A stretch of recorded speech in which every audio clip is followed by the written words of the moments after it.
Welcome, Quarantine Wijn and Etain. Today we're actually quite excited we get to do a little bit of thing here for Hartenberg Wine Estate. We've got the Hartenberg Shiraz 2016 here.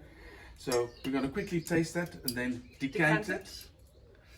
Yeah. For ladies. Exactly, we'll enjoy the Shiraz once we finish cooking. This side then, the Eleanor Chardonnay 2017. Now, Elaine's favorite grape variety, Chardonnay. But we'll taste it now as well. And we'll actually enjoy this while we're cooking, yeah. Right here, that's your glass, my dear. Very special lady, Eleanor. Named after, of course, Eleanor Chardonnay, who sort of founded or planted the first vineyards on Hartenberg here in Stellenbosch. Now, for today, we decided we'll keep it a little bit more South Africa. We love having fire, cooking on the fire, sharing food and wine with friends, and it's with the start of spring, it's always a fantastic time to get out of the house a little bit more and just enjoy life. So, menu for today, we've got some Picanha or Rump cap that we're just going to score. We're going to grill on the fire. Then also we're going to grill some asparagus. We're also just going to serve that with some grilled lemon just to squeeze over. And then we're doing some aubergine that we're just going to glaze with a little bit of a miso dressing. And then of course a braai toasty. You can't have a braai in South Africa without a braai toasty. So well, let me probably get started. The nice thing about this time of the year is all the herbs and stuff in the garden is just sprouting, so you get all these lovely young fresh shoots. Just going to give that a bit of a rough chop.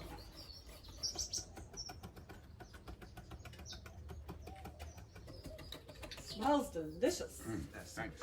Now, the rump cap of the Picanha, the top part of the rump. Now what I'm doing is I'm just scoring the fat because we're going to braai this or grill this a little bit fat side down over a slightly, almost want to say lower heat, but higher above the coals. And the reason for that is because we're going to try and render this fat as much as possible. So, easy as pie, we're just going to sprinkle that with the herbs. Got some molten salt. Now, don't salt your meat too early, so only put it just before you're going to take it to the fire. You don't want to lose that beautiful moisture.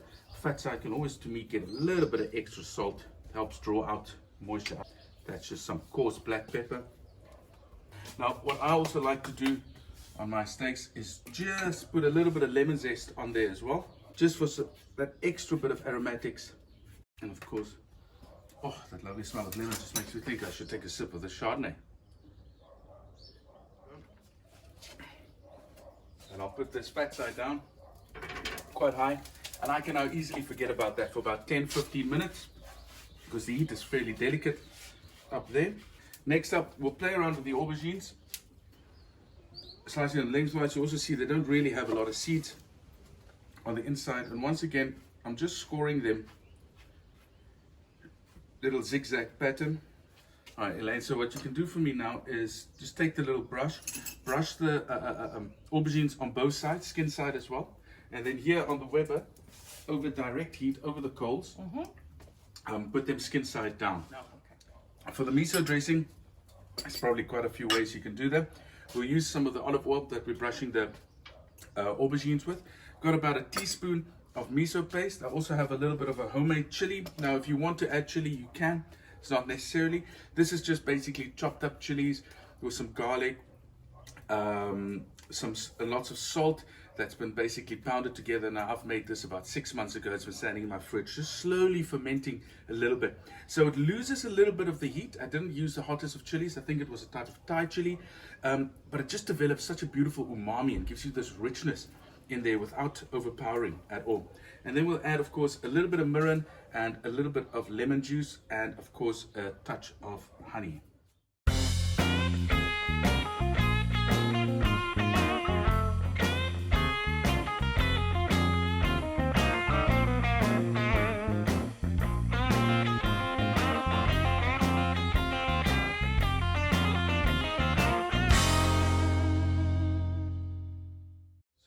So once those aubergines have got a bit of color on both sides, we'll slowly start brushing them, and then we'll take them off the direct heat and put the lid of the Weber on.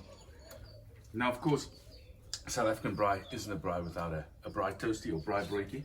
Basically, it's a cheese and tomato sandwich that gets toasted on the fire. Now, we like to play around with it. Every single person who cooks in his backyard has his own recipe for braaibroodjie. Got a few slices of bread. Now we've buttered them on the outside, and we'll keep the inside open. So what we'll do is we'll stack them with some tomatoes.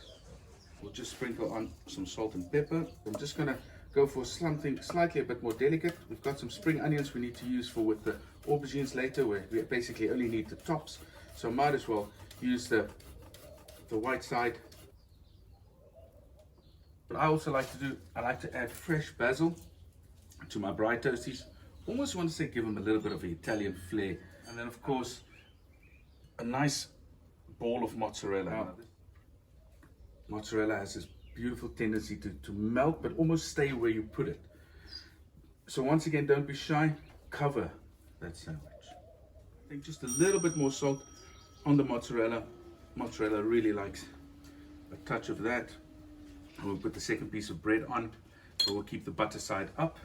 Elaine, yeah, please turn that for us. Oh, wow, okay.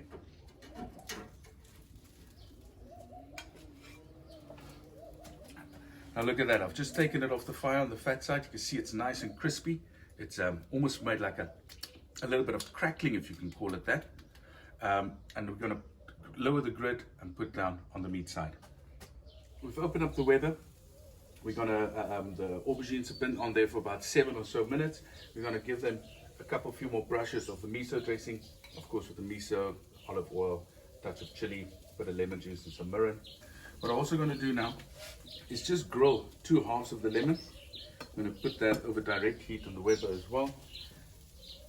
And that can just stay there for quite some time. We'll use that as almost just to squeeze over the asparagus, give you that acidity, but also just a little bit of that smokiness to go with that. There was a time where Chardonnay really became out of fashion all over the world. I think the styles became so heavily oaked, very, very buttery. This wine, although it's got quite a nice a bit of oak on it, it really, really complements the wine. It's got a richness to it. There's this lemon, lime, almost zippy acidity and some minerality that just guides you through. It's a fantastic drink to have on its own.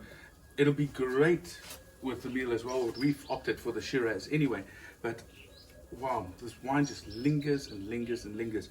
And that is what you want from a good wine. A wine that you take a sip, you walk away, you do other things, and before you come back to take your second sip, you still have the flavor of the wine in the mouth. And Hartenberg really, really does that for me, giving us some great, great quality wines with fantastic length, and wines that age particularly well as well. So enjoy. Okay, so the meat's been on for about another good 7, maybe 8 minutes. Yeah, look at that. We'll just put them on there so we just get a nice toastiness. You don't want the toasty to burn on the outside, but you want the cheese to melt on the inside. So it's very, very important to have a slightly lower heat, so you can also just gradually heat it straight through. So while Elaine is busy there on the braai toasties and just brushing the aubergines one last time, I've got some asparagus here. I'll just drizzle them with a little bit of olive oil. We're going to season them with some Maldon salt as well, and then we're going to put them on the fire. Basically just char them a little bit. There's no need to cook them for too long, but once again, get that smokiness. Got some lovely charred lines on even those lemons. If you just touch them, they just ooze this beautiful juice. And I'm going to bring over the braai toasties and the picanha. Look at that, how that mozzarella has melted already all the way from the inside. Oh yeah, beautiful, absolutely beautiful. Beautiful light pink interior, moist, juicy, and so far I must say it's looking pretty good. Of course, we took the aubergines off a little bit earlier. They've just got this beautiful nice glaze. I've toasted some sesame seeds before we started braaiing, and it just gives this beautiful nuttiness. And look at that, there you have it. I think it's about time we have that Hartenberg Shiraz, Elaine. Paul Schultz, the winemaker at Hartenberg, has been there for many, many years. An absolute legend when it comes to Shiraz. They've got this beautiful, rich clay soils on Hartenberg that just gives you that, oh, man, it gives you perfume and it gives you body to Shiraz. I won't say he makes a old school style of Shiraz. I think it is absolutely much more perfumed and elegant, but it still has some great body. It's got spice, it's got that pepperiness, but then there's this beautiful dark fruit, and with the charredness that we've now done everything on the fire with the asparagus, the aubergine, the meatiness of the miso, the charring of the meat, it'll just work, and it'll just cut that last little bit of tannin of the wine and just bring all the fruit forward. So enjoy. Cheers. Cheers.